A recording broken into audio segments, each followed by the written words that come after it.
Listen, it is my favorite day. It's a day we get into the biggest stories of the week. The group chat is here, and today on the podcast, we're talking Beyoncé and the Renaissance Tour movie.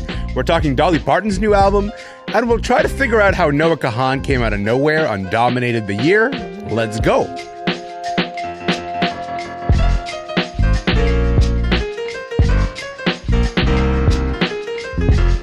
I'm Elamin Abdelmahmoud. This is Commotion. It has been a year of event cinema. People go into the theater, right, to see a movie instead of waiting for it to come out on streaming services. They're dressing up. They're getting excited to go to see these movies. And one of the biggest cinema events of the year is out today. Renaissance, a film by Beyoncé, is out now. Let's listen to a bit of the trailer. Welcome to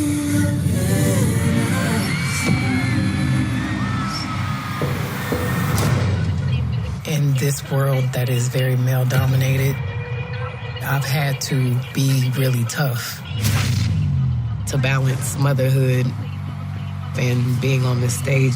It just reminds me of who I really am. That is the one, the only, Beyoncé. It's not quite right to call it a concert movie, but it is a film that follows Beyoncé on her record-breaking Renaissance World Tour from the very first show, Stockholm, Sweden, to the finale in Kansas City, Missouri. We sent out 3 culture critics to see it last night. They're here now to talk about it. eHarmony's here. Rollie Pemberton is here. Niko Stratis is here. What's up, everybody? Welcome to the show. How's everyone feeling? Good. Hi, doing great. Love this. Yo. I'm delighted to get into all of these topics with you, and I'm gonna have you kick us off, Harmony. Let's talk about you going to see the screening last night. What was like the most memorable moment of seeing Renaissance, a film by Beyoncé? First of all, Elamin, I want to say this movie makes up for every other movie you made me see this year. I absolutely enjoyed it. I loved it. I would go see it again in a heartbeat. I am a nerd for all things behind the scenes, so I really enjoyed being able to kind of peek behind the curtain and get to see all of the people, all of the painstaking hard work and attention to detail and coordination that went into putting together this elaborate production. It was fantastic. But I think like there were so many favorite moments in the film, but I think my absolute favorite was getting to see Blue Ivy, who I feel like I'm her honorary auntie. That's Beyonce's daughter, Blue Ivy. Yes, Blue Ivy Carter, her daughter. She's grown up before our eyes. She didn't come to the Toronto show, so we didn't get to see her perform here, but we got to see her performance in the film yesterday. We also got to learn a little bit more about her through her own words. We got to see glimpses of her personality and see her interact with her parents. And it was really nice to see everybody on the tour rally around her and take her under their wing and just see the young lady she's becoming. So fantastic from start to finish. I absolutely loved it. I have to say, like, every generation gets their own marker of time, and mine is Blue Ivy Carter growing up. Like, I was like, she was born yesterday. Beyonce just had her first kid. The notion that her child is performing with her on tour, you know what? It's Blue Ivy Carter and like Sasha and Malia Obama. Like the fact that these people are like kind of grown in a sense was like, this is kind of startling to me. Rollie, let's talk about the fact that you went to see Beyonce in concert this past summer, and then you saw the movie. How does the movie reflect the concert that you saw? You know, I think it really successfully captures the energy of the show. Okay. Which, you know, it was one of the best shows I saw all year by far. And, I think she puts it really well in the movie. She says it's not a concert, it's a culture. Ooh. Right. And the thing I really enjoyed about it is when you watch the show, it's like this really elaborate magic trick, right? And you're like, how do they do that? And now you watch the film and it really shows all the work that goes behind it. You know, it took 4 years to produce the whole show. She refers to it as embracing the bones and veins of the machinery. Well, I was going to ask about the machinery, literally the machinery. Do we get a lot of information about the robot arms in this movie, Rollie?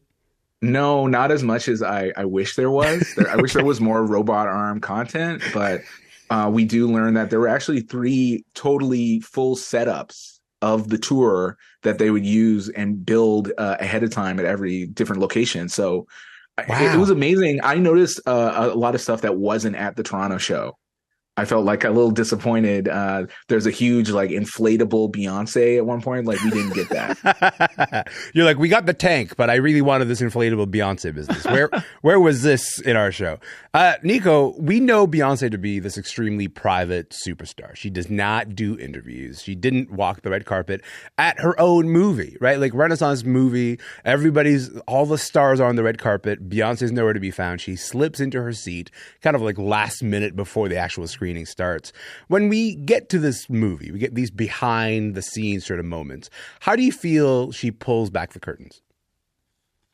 I mean, kind of expertly. There's this reference earlier to it being a magic trick, and it does sort of feel like magicians famously, they don't like to show you it's all smoke. You don't ever see the smoke. You don't ever see the mirrors. And She really wants to show like, look, a lot of work goes into this. You know, we talk about Beyonce a lot as this icon, as a businesswoman, as all these things. Yeah. And she really pulls back this curtain in a really smart way to say, yes, I am all these things, but also this is a lot of work. This is all the work I put into these things. Here's how the machine works. Here's my hands on it. Here's where I injure myself. Here's where my family and my love of all these people comes in. This is how it's all informed. And this is how it's delivered. It's this really interesting game of show and tell. Well, also still, I mean, Beyonce is the master of sort of like showing you just as much as she wants you to know and to see. Yeah. We're so used to knowing everything about celebrities. It's kind of nice to be like, right, Blue Ivy's grown up now because we kind of don't know, you know, and it's nice that Blue Ivy gets a bit of agency in this too, right? Where like, you know, because there was the criticism of her performance on stage and you get all this energy and it's just like, I like this idea of like, oh, we actually don't need to know more about her than what we see. Right. And it's nice to know that like, it's nice to see how she put this together because I think part of it is like, it is such a labor of love. And there's so much energy and blood and sweat that goes into this. And it's nice for her to be able to show that. It's also, yeah, you're right. It's nice for some things to remain a secret or like at least on the terms of the star that actually wants to reveal them. Harmony, we should say there was a full Destiny's Child reunion, and we're not just talking about Kelly and Michelle. We're talking about LaToya. We're talking about Latavia. Like these are people who left on bad terms. What happened there? So I will say, spoiler alert, it was not the reunion that I was hoping for. I had my hopes up and I was hoping there would be singing and etc. We don't even get to hear them speak. It's just a quick hug backstage at the Houston show. Yeah. But it was great to see everybody kind of all in the same room. I don't think we've ever seen all 5 members of Destiny's Child in the same room at the same time. Yeah. And there were also a lot of other great cameos that, so Rollie was mentioning earlier, the things that we didn't get to see at the Toronto show. We get to see it in this film. So we get to see Megan Thee Stallion's guest performance. We get to see Kendrick Lamar. We get to see Diana Ross. And then we get a lot of little blink and you missed it shots of other celebrities who were there just enjoying the show as fans. Lizzo, I saw Lil Nas X and it was really like, hey, did I just see that person? Because by the time you make out who they are, they're gone. So I really did like seeing all of those little cameos and seeing people just enjoy the music the way that the rest of us was. It was very celebrities. They're just like us. Rollie, I'm really interested in Beyonce and mythology, I think, because like she's so good at mythology. Like it's worth mentioning that this December is the 10th anniversary of the self-titled album, the album with the pink font on the color on the front. This is the one that she dropped in the middle of the night. No press run before. You know, she kind of reinvented the surprise drop, you know, and now like so many other people do this, but it's like, no, it's like because Beyonce was doing this and we learned from her, you know. We've also have had a chance to like get to know her from the visual album of Lemonade. She gave us that Super Bowl halftime show. She gave us that doc leading up to the Coachella performance. And then you get to Renaissance. How do you feel Renaissance adds to the mythology she's built up already? Yeah, I love that you mentioned it's the anniversary of the self-titled album. Yeah. I love that record. And, what a record. Yes. And I think, did you know that that's the reason new music is out on Fridays now? Yeah, she moved the date from Tuesday to Friday. Thank you, Beyonce. Yeah, and that's why we all do that now. So just shows her impact. But yeah, I feel like this film really solidifies Beyonce the auteur. Rather than, you know, I think before the self-titled album, there's this idea, oh yeah, she was in Destiny's Child and she's this pop star and she's an amazing vocalist. But with each progressive project and all those things that you mentioned, we get to know more about her and know more what it takes to become her. Mm-hmm. That's the thing that I was really that I really took away from the film, is that even when you're at the top of your game, you're someone as big as Beyonce, you can still have people pushing back against you and saying, "Oh, we can't get this equipment or we can't do that." And I found that so funny because it's like, how can you tell someone who got to Beyonce's level, that they're not detail oriented enough? Right. Yeah, it's just I think there's something about the reputation that she has built as this person who's so obsessed with details, and you kind of you confront all the work that she's put out, and you go, okay, I'm paying attention to all these details, but then what we don't get enough chances to see is all the insistence that goes into it. All the like, no, we're not gonna compromise in these choices. We're gonna do this other way. I want to switch gears from this particular diva to another diva that we know and love, and that is Dolly Parton, the country music legend. She just released her first rock and roll album, and then it hit number 1 in the album sales like a week later because it's Dolly. Niko, this album has 21 covers of classic rock songs and then 9 original songs by Dolly. What song for you serves as like the thesis of this record? She does a cover of Magic Man. Now it's called Magic Man Carl version, which is a nod to her husband, Carl Dean, who's like the sort of invisible man in Dolly's life. Yes. He is just some guy that she's married to that doesn't want the spotlight and never takes it. And initially, I know that she wanted. Yeah. I mean, look, all love to Carl. And she made Magic Man because she was like, I actually would really love to cover this song. Some of these songs in here, I'm like, do you like this song? But Magic Man was one where she was like, legitimately like, I want to do this song. And I feel like it is the one that really gives the heart and the spirit of this record so much in all of that it delivers. Okay, let's play a bit of Dolly's Magic Man. Try to understand. Try to understand. Try to understand. I'm a magic man. Come on. That's fantastic. I mean, like the idea of Dolly and Ann Wilson, we should say, was also on this record, doing Magic Man. I'm so delighted by this. Rollie, is that your favorite one off this record? No, I definitely like that one. Yeah. I love all the covers of the just biggest songs ever. I can't believe that she's done a cover of Purple Rain. Yes, that was my favorite. I actually didn't know that was legal, that you're allowed to cover that people song. could actually attempt this? Yeah, 100%. Yeah. Listen, Dolly was inducted into the Rock and Roll Hall of Fame last year, but she initially turned down the honor when it kind of came to be her turn, because after a certain amount of time, you get to be nominated. And then when she was nominated, she was like, you know what? I don't want it. Here's what she said to Tom Power. I thought, well, I have not earned that right because there's so many people I know in the rock field that have never even made it into the Rock and Roll Hall of Fame and should have. And then they convinced me that my music had influenced people through the years. And if that's how it is, I'll gracefully accept. Went in the Rock and Roll Hall of Fame, and I thought, well, I can't just be in the Rock and Roll Hall of Fame without something rock and roll. So that's what inspired me to do the album.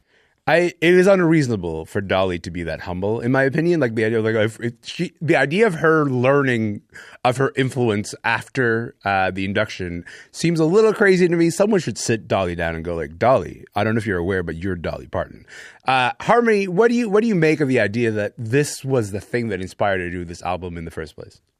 I haven't earned that right. It doesn't hit my ear properly. I find it really interesting that Dolly Parton felt like she still had something to prove. She's got a career that most others will never achieve, try as they might. Dozens and dozens of albums, more accolades than I can count. And she's inspired so many of the other greats, Shania Twain and Taylor Swift, even Whitney Houston. Like, if anyone in the music industry can afford to rest on their laurels for the rest of their life and never make another record, it's Dolly. But I also find it really interesting that she still decided to push herself. And it's a testament to her work ethic and her willingness to experiment that she, even at this stage in her career, decided to make this album of covers, which is a really hard thing to do, where you're trying to make these epic songs your own somehow. Yeah. I really applaud her work ethic and her willingness to just try new things, even now, even though she has nothing left to prove. I would love to see like a video recording of Dolly hitting the really high notes in Stairway to Heaven, because it felt like I was listening to it and I was like, this must take her entire body to do this. Rollie, I want to talk a little bit about the choices that she made here, because she chose Let It Be with Paul McCartney and Ringo. She chose Wrecking Ball with Miley Cyrus. She did Don't Let the Sun Go Down on Me with Elton John. What do you make of the choices that she had here in terms of songs to cover? I actually think a lot of her selections are very audacious in a really cool way. Like I covering Stairway to Heaven, and then the next song is We Are the Champions, We Will Rock You. And yes. Covering Freebird. I'm like, what? Yeah, no, it just feels like it's like the American songbook throughout this entire thing. It's like a karaoke list of who's going next, and these are all the songs. Like I think it's really cool. I think it's really ambitious and exciting. Yeah, I think it's really cool. You know what it made me think of, Niko, is Aretha Franklin did this cover of Rolling in the Deep kind of later in her career, after the Adele song comes out and it becomes one of the biggest songs on the planet. And I don't know if Aretha's cover is good. I wouldn't describe it as like a good cover, but I would describe it as like an attempt to remind everybody, just in case you forgot, that this arena was built by my grace. Like I am the reason you have all these divas. It's sort of like an attempt to remind everybody that I'm a part of the landscape that you exist in. And I kind of hear this Dolly record in the same way. I start to say, like, I am in conversation with all of these albums and these songs, even though you don't necessarily think of me as such. So when you think about this album, Niko, how much of a departure is it from the typical Dolly we usually expect in her country albums? I mean, somewhat dramatically, it's an interesting A-B, right? Of like the country Dolly, the Dolly that you would think of, especially if you're a person that doesn't necessarily know Dolly's music particularly well. You know the hits, 9 to 5, Jolene, of Dolly, that Whitney Houston covered, a song of hers. Like, I Will Always Love You. COVID brain has destroyed my memory. I got you. So you might think of her as this person, and like this does sort of remind you, like, fantastic voice. Mm-hmm. Like you hear that, especially on that Heart song, you really hear her hit those high notes and you're like, right, she can sing like no one else. Yeah. Even she, when she talks about making this record, she said, I was worried that, like I wasn't going to be able to sing as well as Ann Wilson, but like, she did her damnedest. And like, it is an interesting thing. It will be an interesting first Dolly experience. Like if somebody was like, oh, this is Dolly Parton, because like they know her as an icon and they don't know her music. They go to Apple Music and they're like, oh, this is the Dolly Parton record that pops up. Cool. I'll listen to this. And like, what an introduction. You're meeting a very different Dolly than the rest of us. Yeah, 100%. But yes and no, right? Because she has sort of like filtered herself through all this other music throughout the years. But she is also always there. The idea of Dolly as being always there is exactly what I carry forward with me. Okay, we have time for one more topic, and it's a topic I'm really excited to get to. We are going to talk about Noah Kahan, who people may be wondering who that is. Harmony, would you do the honors of explaining to somebody who's never heard the name Noah Kahan who that is? Absolutely. So if we're measuring overnights in 6-year intervals, then Noah Kahan is this overnight sensation from Stratford, Vermont. He's signed to Republic back in 2017. He released a few singles, a few albums, nothing really moved the needle.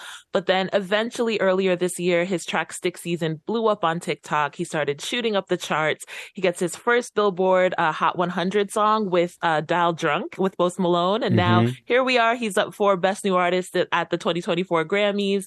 So it was a slow climb and a slow burn that reached a fever pitch this year thanks to his album Stick Season. I actually want people to keep in mind this notion that he did a song with Post Malone, because I think that is important. But why don't we listen to a bit of Stick Season?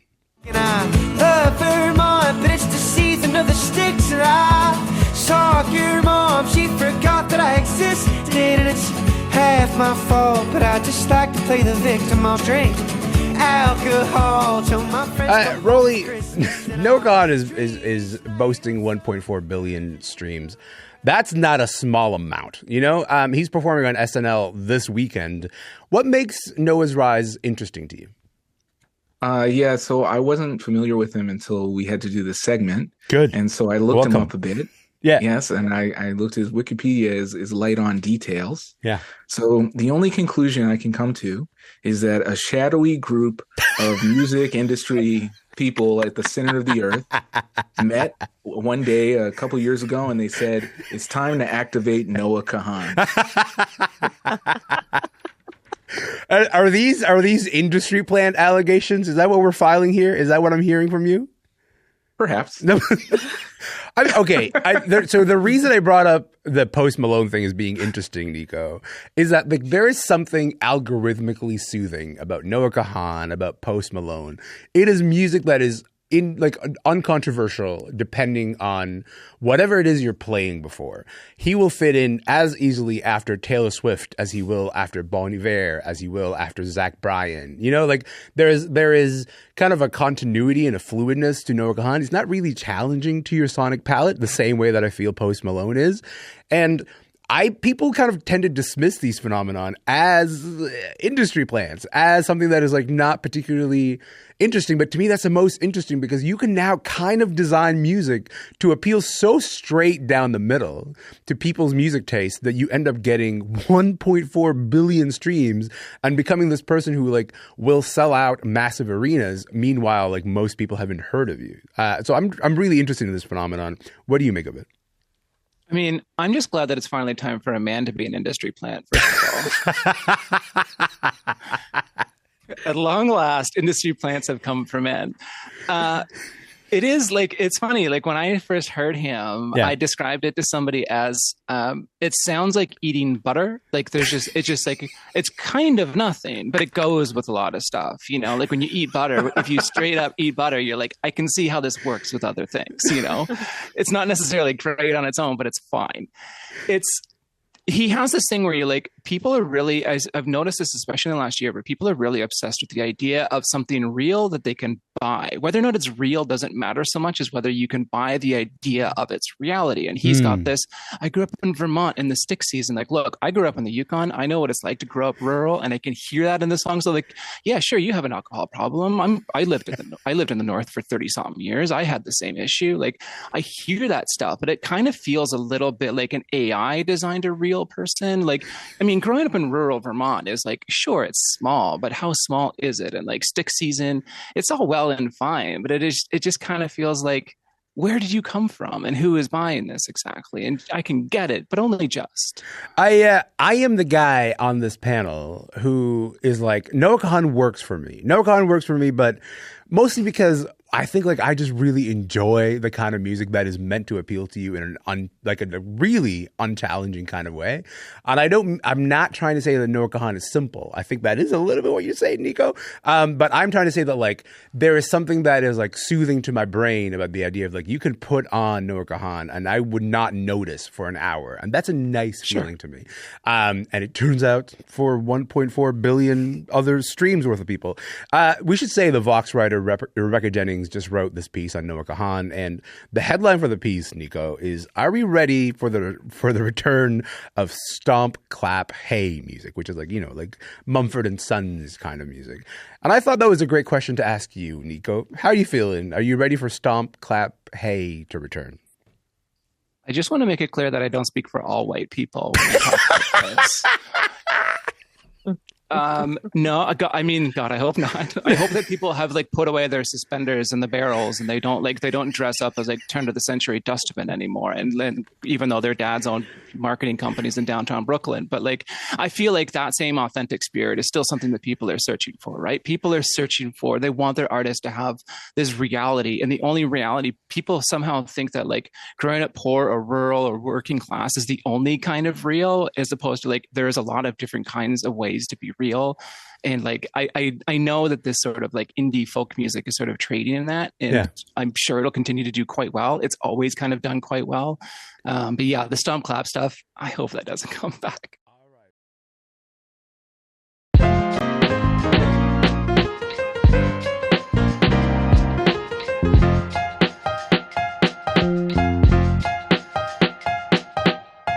Okay, before I let you go, I just want you all to just, for a quick moment, share with me what I should be watching or listening to or reading. What do you got? Rollie, I'll start with you.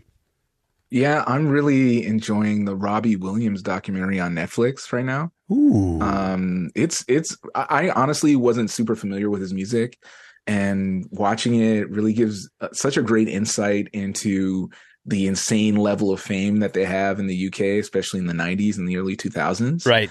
And it's really cool because they have so much, they have unbelievable archival footage from his entire career. It's been filmed. So I'm really enjoying it. So you were like, I want the entirety of Rock DJ as, my soundtrack into this weekend. That's what you're recommending to me right now, Rollie? That's what you're doing to me? Yeah, that's perfect. Let's get December started. Let's go. Listen, people forget that Robbie Williams and Take That, that was a moment for the UK before Robbie Williams became Robbie Williams. Niko, over to you. What do you got?